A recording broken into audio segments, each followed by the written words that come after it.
Teman-teman, ada kabar yang cukup mengejutkan datang dari calon lawan timnas Indonesia di FIFA ASEAN Cup 2026. India dikabarkan sedang mempertimbangkan untuk mundur dari turnamen yang akan digelar di Indonesia. Dan menariknya, alasan India ingin mundur bukan karena masalah pemain, bukan karena masalah keamanan, dan bukan juga karena mereka tidak mau bermain di Indonesia. Tapi karena mereka mendapatkan kesempatan untuk menghadapi salah satu tim terbesar di dunia, yaitu Brazil. Nah, ini yang membuat situasinya menjadi menarik. Karena di satu sisi India sudah masuk dalam grup bersama Indonesia, Malaysia, dan Singapura. Tapi di sisi lain mereka punya pertandingan melawan Brazil yang waktunya ternyata bentrok dengan FIFA ASEAN Cup 2026. Lalu sebenarnya apa yang terjadi? Kenapa India sampai harus mempertimbangkan meninggalkan turnamen?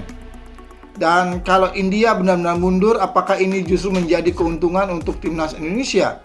Kita bahas bersama. Jadi berdasarkan laporan media India, KL Now, Federasi Sepak Bola India atau AIFF, dalam waktu dekat akan menentukan keputusan final mengenai keikutsertaan mereka di FIFA ASEAN Cup 2026. India sebenarnya sudah dijadwalkan tampil di grup A Divisi 1 dan grup ini bisa dibilang cukup menarik. Karena di sana ada Indonesia sebagai tuan rumah, kemudian Malaysia, Singapura, dan India. Artinya, sejak awal India sebenarnya sudah diproyeksikan menjadi salah satu lawan yang cukup berat buat Indonesia. Apalagi kalau melihat perkembangan sepak bola India dalam beberapa tahun terakhir. Karena mereka memang belum berada di level elit Asia, tapi secara fisik dan karakter permainan, India bukan lawan yang bisa dianggap remeh. Nah, masalahnya muncul karena jadwal FIFA ASEAN Cup ternyata bertepatan dengan sebuah pertandingan yang jauh lebih besar bagi Federasi Sepak Bola India. Pertandingan tersebut adalah India melawan Brazil. Dan laga ini rencananya digelar di Kolkata pada 3 Oktober 2026. Yang menjadi masalah, 3 Oktober juga merupakan hari terakhir FIFA ASEAN Cup 2026. Jadi, India sekarang berada dalam situasi yang cukup sulit. Mereka harus memilih, mau tetap bermain di FIFA ASEAN Cup bersama Indonesia, Malaysia, dan Singapura, atau mereka memilih menghadapi Brazil di pertandingan persahabatan yang secara komersil dan historis jauh lebih besar.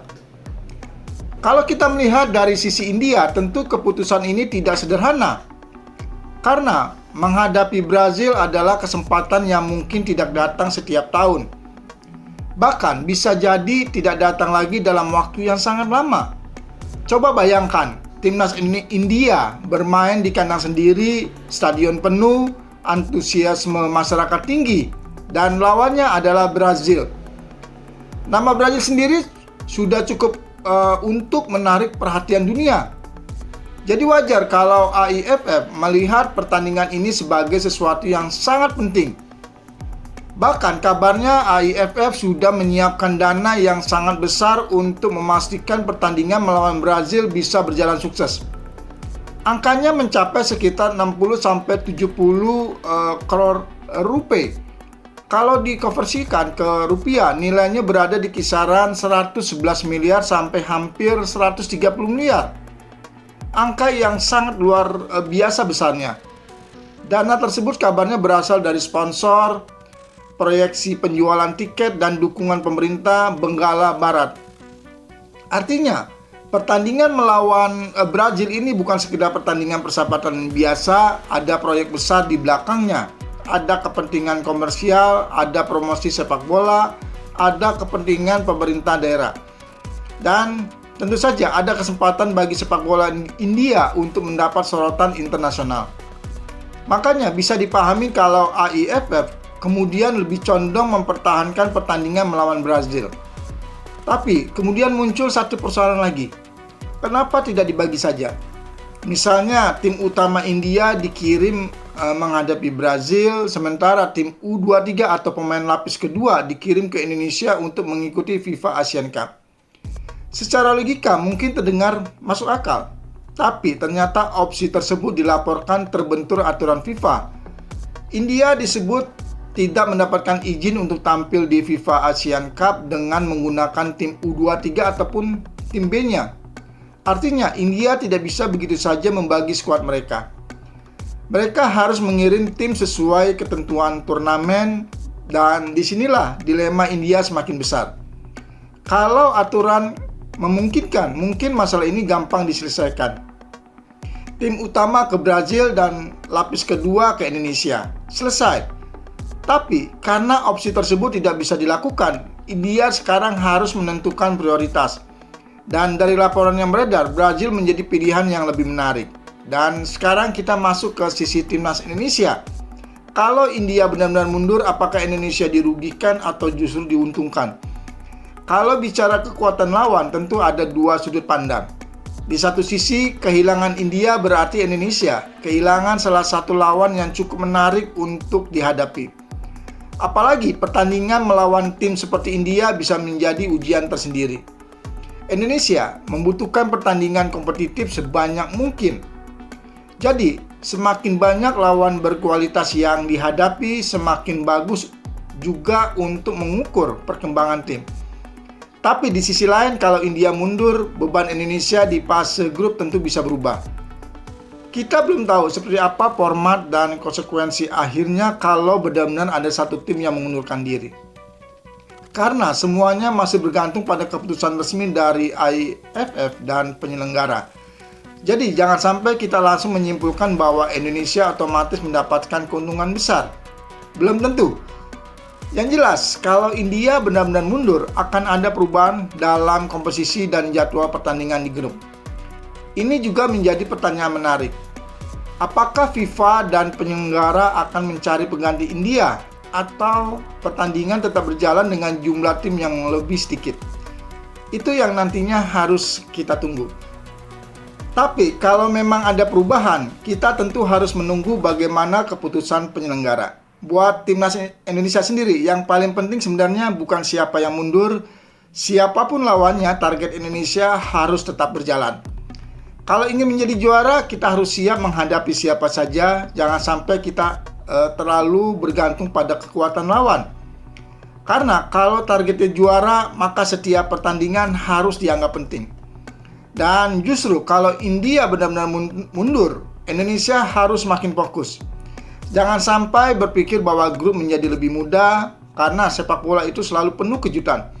Tim yang dianggap lebih lemah bisa saja memberikan masalah, dan turnamen seperti ini biasanya bukan hanya soal kualitas individu, tapi juga soal konsistensi, soal mental, soal kesiapan fisik, dan bagaimana sebuah tim bisa tampil bagus ketika tekanan semakin besar. Apalagi Indonesia bermain di kandang sendiri. Ekspektasi supporter pasti tinggi. Jadi, siapapun yang menjadi lawan timnas Indonesia harus tetap serius.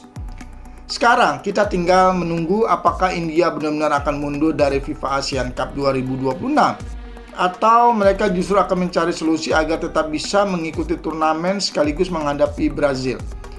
Kalau melihat situasi sekarang, pilihan untuk menghadapi Brazil memang terlihat semakin kuat. Karena pertandingan tersebut sudah disiapkan dengan anggaran yang sangat besar dan mendapatkan dukungan dari berbagai pihak. Tapi keputusan akhirnya tetap ada di tangan AFF. Dan kalau India benar-benar mundur, saya yakin ini bukan sekedar berita soal satu negara yang tidak ikut turnamen. Ini juga menjadi gambaran bagaimana sepak bola modern sekarang sudah sangat berkaitan dengan bisnis, promosi, sponsor, dan strategi federasi. Karena sebuah pertandingan melawan Brazil saja bisa dianggap sebagai proyek besar dengan nilai lebih dari 100 miliar. Menariknya lagi, semua ini terjadi hanya karena masalah tanggal. Satu pertandingan pada tanggal 3 Oktober dan di tanggal yang sama FIFA Asian Cup juga sedang memasuki hari terakhir. Dan akhirnya India harus memilih Brazil atau FIFA Asian Cup. Nah, kalau menurut teman-teman bagaimana? Kalau teman-teman berada di posisi Federasi India, apakah teman-teman akan tetap mengikuti FIFA Asian Cup 2026 bersama Indonesia? Atau teman-teman memilih pertandingan melawan Brazil meskipun harus meninggalkan turnamen? Dan kalau India benar-benar mundur, menurut teman-teman apakah ini menjadi keuntungan atau kerugian buat timnas Indonesia? Tulis pendapat teman-teman di kolom komentar. Jangan lupa juga like kalau teman-teman menikmati pembahasan ini. Subscribe channel ini supaya teman-teman tidak ketinggalan kabar terbaru seputar timnas Indonesia dan sepak bola dunia. Kita tunggu saja keputusan resmi dari India, karena kalau benar India memilih Brazil, maka peta persaingan FIFA Asian Cup 2026 di Indonesia bisa berubah. Sampai jumpa di video berikutnya. Salam olahraga, salam sepak bola Indonesia.